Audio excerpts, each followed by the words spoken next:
मुझे आस्था बेटी से मिलना है, उसके बाद ही आराम करूंगा। दादाजी की जिद सुनकर अरमान थोड़ा गुस्सा हुआ, लेकिन समझ नहीं पा रहा था कि उन्हें आस्था से मिलने से कैसे रोके। अभी अभी आए दादाजी को मायूस करना ठीक नहीं था। वो सोच में पड़ गया। आहान भी बोला, हाँ भैया, भाभी कहाँ है? जब से हम आए हैं उन्हें देखा ही नहीं। आहान ने पूरे इमोशन से कहा कि भाभी कहाँ है। तो ये लफ्ज सुनकर अरमान चिढ़ गया और उसे गुस्से से घूरने लगा। अरमान को खुद को घूरते हुए पाकर आहान हड़बड़ा गया और अपनी नजरें चुराने लगा। तभी ध्रुव ने भी अपनी आवाज पर जोर देते हुए पूछा, हाँ अरमान भाई, बताओ भाभी कहाँ है? अरमान ने कड़े लहजे में कहा, तुम लोग यहीं दरवाजे पर खड़े होकर बेवकूफों की तरह सवाल करना बंद करो। दादाजी को अभी अभी हॉस्पिटल से लेकर आए हो, पहले उन्हें सोफे पर बैठाओ, तब तक मैं उसे लेकर आता हूँ। ऐसा कहकर अरमान वहां से लंबे कदम रखता हुआ अपने कमरे की ओर चला गया। दादाजी ने उसके जाने के बाद उन चारों की तरफ देखकर परेशानी के साथ कहा, अगर मैंने वो नाटक नहीं किया होता तो आस्था अब तक घर से बाहर निकाली गई होती। आस्था को अरमान की सजा से बचाने के लिए ही मैंने ये सब ड्रामा किया है। उस समय उस सिचुएशन से निकलने के लिए ही मुझे हार्ट अटैक के नाटक का सहारा लेना पड़ा। दादाजी आगे फुसफुसाते हुए बोले, अब तुम लोग मेरी बात ध्यान से सुनो। इस ड्रामे के बारे में अरमान को कानों कान खबर नहीं लगनी चाहिए। जब तक आस्था अरमान के दिल में अपने लिए जगह नहीं बना लेती, तब तक हमें अपना ये नाटक कंटिन्यू करना पड़ेगा। तुम सब सुन रहे हो ना मेरी बात? इतना सुनते ही ध्रुव शॉक्ड होकर बोला, दादाजी, एक पल को तो आपकी हालत देखकर मैं भी धोखा खा गया था कि कहीं आपको वाकई हार्ट अटैक तो नहीं आ गया। लेकिन आप तो बड़े अच्छे एक्टर निकले। आपकी एक्टिंग देखकर मजा आ गया।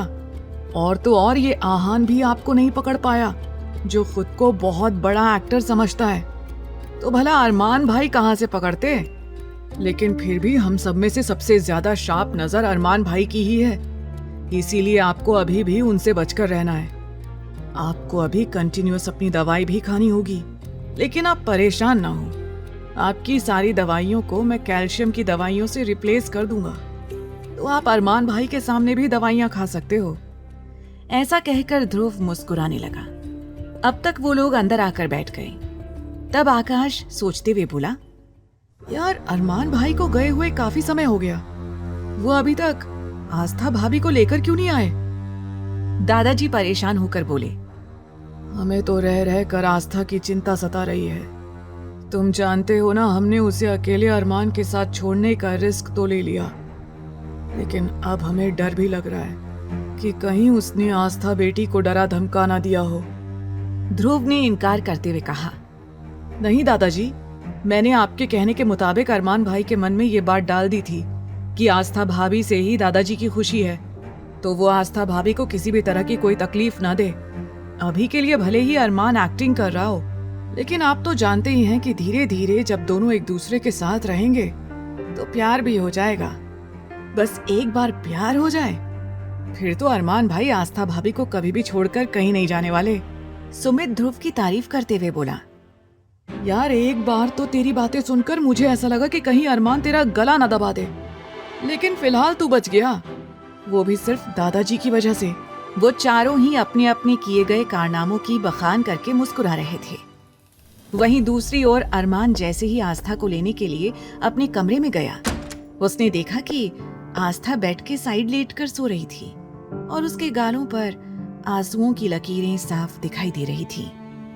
अरमान आस्था को इस तरह से बेफिक्री से सोता हुआ देखकर हैरान हो गया और तब उसे याद आया कि कुछ देर पहले आस्था यही बोल रही थी कि उसे बहुत नींद आ रही थी, उसे सोना है। अरमान हैरान होकर सोचने लगा, इस लड़की को मैंने इतनी ज्यादा बातें सुनाई, लेकिन फिर भी ये इतनी आसानी से कैसे सो सकती है। आगे की कहानी जानने के लिए देखें अगला एपिसोड सिर्फ पॉकेट एफएम के YouTube चैनल पर, और तेरे इश्क में के सारे एपिसोड्स को सुनने के लिए डिस्क्रिप्शन में दी लिंक से डाउनलोड करें पॉकेट एफएम ऐप।